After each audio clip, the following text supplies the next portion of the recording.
So how do you really calculate the feng shui energies of your home? Where are your money corners, your relationship corners, your health corners, and all the other potential energies?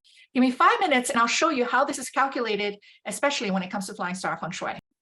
Now, this is a video in a whole series of videos, so make sure you watch all of them. Go to my link in bio. I combine all the video in the series so that you can just binge and watch everything all in one. If I'm new to you, my name is Sabrina Kadri, and I'm the founder of Feng Shui and Prosper. And in the past 15 years, I've been a consultant, teacher, and trainer, and I've worked with hundreds and thousands of students and clients all over the world to help them implement real Feng Shui the way it was meant to be practiced from like hundreds and thousands of years ago, so that they can finally see real results.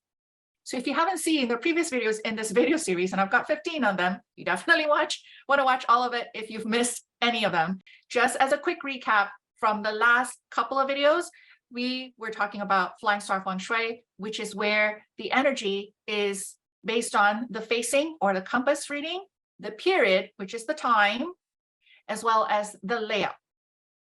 And so this is where you see the feng shui period all in one page, the compass reading, and from the feng shui period and the compass reading, now you get the permanent energy chart. But this in and of itself is, we're not even done yet. We have to then take this permanent energy chart and then lay it over your layout.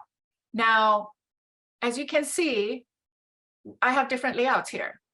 And around the world, this is where there is no one size fits all feng shui, you guys.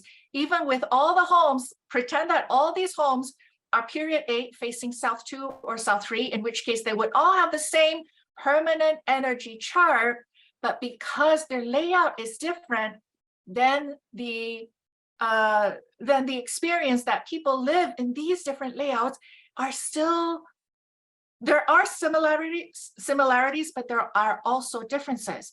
Why? Because there are different people, different bodies living in these spaces. The doors, like this one, the doors are different. So for instance, this one, the door is in the north. This one, the door is kind of in the north, but it's looking west. This one, the door is also in the north. This one, the main door is in the northeast. So they're tapping into different energies here. The doors are really important in feng shui because that is where that is the main point where the energy comes in from outside to feed the rest of the floor plan, the rest of the house, right? And all these different layouts that also have, for instance, different kitchen, right? Even with the different kitchen, they have a different stove placement. This is the kitchen and the stove is here. For this house, the kitchen is here and the stove is here. For this other house, the kitchen is here and the stove is here. Kitchen is also really important for residential because the kitchen, especially where the stove is concerned, is the symbol of health, relationship, and finances. How is that? The money that you make determines what food you're able to buy for your family, right? Do you buy the cheapest cuts of meat or do you get to the organic butcher? That there's money and then there's health, because healthy foods like health supplements and all that, those things are not cheap, right?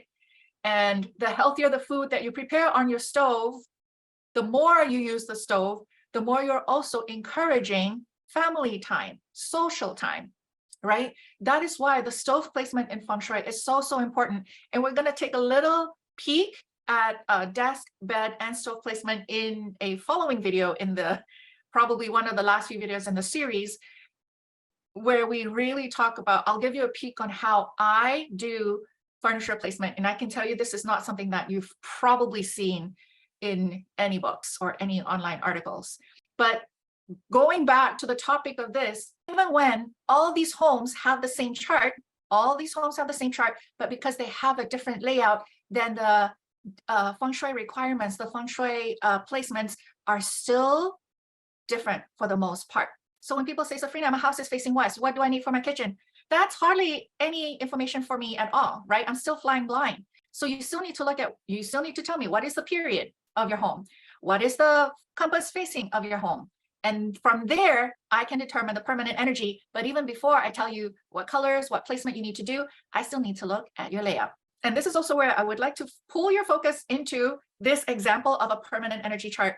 This is a chart for a house that is period 8 facing south 2 or south 3, meaning when you put the compass reading, that the compass reading would be showing you between these degrees. Okay, so south 2 or south 3, and these people moved in, and the people in this household moved in period 8, which is between February 4th, 2004 to February 3rd, 2024. If you're confused about what I'm referring to in terms of the compass and the period, go back to my previous videos in this series, okay? So what do all these numbers mean? You look at all these 9 directions, including the center, and you have these, right? In the southeast, you have 3 and 4. In the south, you have 8, 8.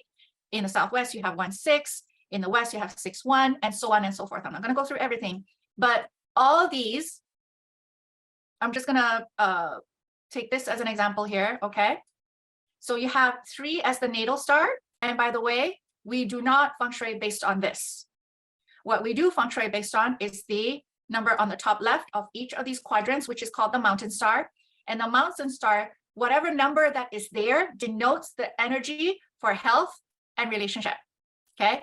And then on the top right corner of each of these quadrants are what we call the water star. Whatever number that you have on the top right here will give you an idea of the potential energy relating to money, anything relating to money. So salary or business or investments, okay? Or even the money that you lend out to people. There are certain flying star energies that once you lend out the money, that's the last you're gonna see of it. So when we want to find auspicious energy for relationship at the most basic level of flying star, we then look at the top right number, right? So we look at this here. All the numbers in this chart will give you an idea of what each energy is for health and relationship. And if you want to find your money corners or what are the energies for all your directions relating to money, then you look at the top right numbers in all these directions. Okay, I'm not going to circle all the directions, but hopefully you have an idea. So when people are asking me, Safrina, what are the elements that I need to activate money in my bedroom or to activate relationship in my bedroom? I have so many information that I need. First, I need the period. I need the compass reading. I need your layout. And then from there, I can look at the energies of your home, and then I'll be able to tell you what elements you need, because the elements that you need are not, I repeat, the elements that you need are not based on the fake feng shui baba that we talked about all the way in video 1 of this series. The elements that you need to either activate good energy or minimize negative energy really depends on the numbers that you have in all these 9 quadrants here. So I know at this point of the video series, especially if you've been following the previous video series, 2 things are probably happening to you all at the same time. 1, you are starting to get clear on how real feng shui is being done, but at the same time, number 2 can also happen where you're starting to get a little bit overwhelmed at all these levels of information that is needed before you even start figuring out the placements, figuring out how to do your bed, how to do your stove, how to place your desk and all that. So I can completely understand that, because that was my journey as well. My very first day when I took my Flying Star certification course, I had a migraine, and I also had a lot of mind-blown moments. It is very possible that this is where you're at now, and I see it in my certification students over and over again. They have like light bulb moments, but at the same time they also have moments of like, wow, this is so much to try to take in all at once, right? So if this is you, just take a deep breath. We're only halfway through our video series. We've got more. But if you want to watch the full 15 video series all in one presentation, one training for you, again, it's in my link in bio, and you can go there for that.